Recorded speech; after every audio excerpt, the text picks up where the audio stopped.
Search continues for a man who apparently drowned Friday in the rain-swollen Black Warrior River. I'm Robert Carter, and this is NJNtv. Police have identified the presumed victim as Timothy Sigafus, age 42, of Trafford. Sigafus and his son were putting their canoe into the Locust Fork of the Black Warrior River near the US 31 bridge when the canoe capsized.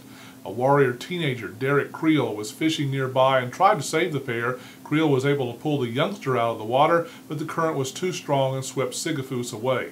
The Alabama Marine Police has been trying to find the body of Sigafus ever since, but hasn't been successful, partly due to the swift current caused by heavy rains. Police hope to put divers into the river as soon as water levels recede. It's a godsend, a lifeline, so says Jefferson County School Superintendent Dr. Phil Hammonds about the $24 million the system will receive from the federal stimulus package that was signed into law last month by President Barack Obama. Hammonds was looking at laying off more than 100 teachers next year before the federal aid came along. Now there will be no layoffs, and the system will hire at least 200 teachers for next year. Hammonds said the money, quote, will not make the situation go away, but makes things more manageable. Remember that day off that Gardendale High School students got last week because of a mercury spill? Well, payback comes in 2 weeks. Students will be in school on April 13th, which had been planned as an off day for Easter. Meanwhile, a hazmat team has removed any threat caused by the small spill, which happened last Thursday when a blood pressure monitor broke and released the metallic liquid. The city of Morris gets a new clerk. Renee Sears will replace Rachel Turner, who has served as clerk for 4 years. Turner resigned because she and her husband are now foster parents. They currently care for 6 foster children. Sears was previously the magistrate for the city of Warrior.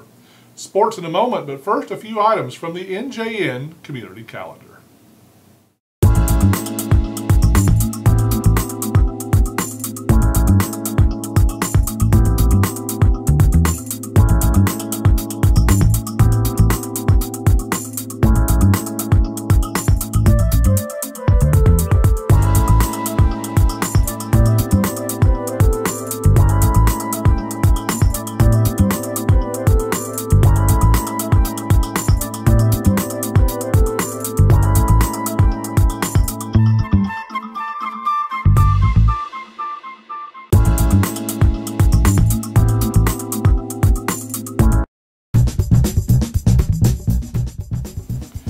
In sports, Gardendale softball team swept through 5 games in the Pleasant Grove tournament last weekend, beating Hewitt-Trussville 4-1 in the championship final. Kelly Johnson's 2-run double in the 3rd inning was the big blow for the Rockets in the title game.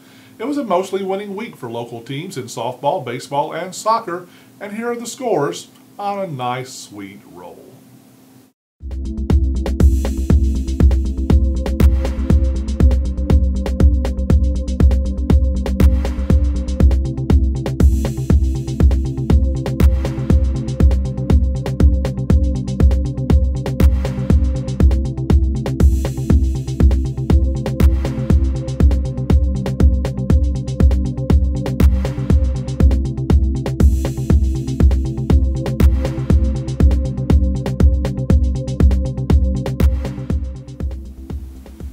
The most feared man in Alabama sports is now part of the North Jefferson News. Paul Feinbaum's column is now in the NJN each Wednesday morning, but you won't find it on our website. It's only available in the print edition of the North Jefferson News, available at newsstands everywhere, or you can subscribe at 631-8716.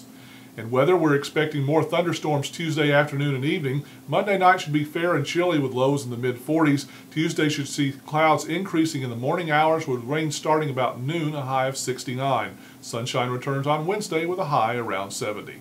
And that's NJNtv for Monday, March 30th. We'll have more about the tragic drowning in the Black Warrior River in Wednesday's edition of the North Jefferson News.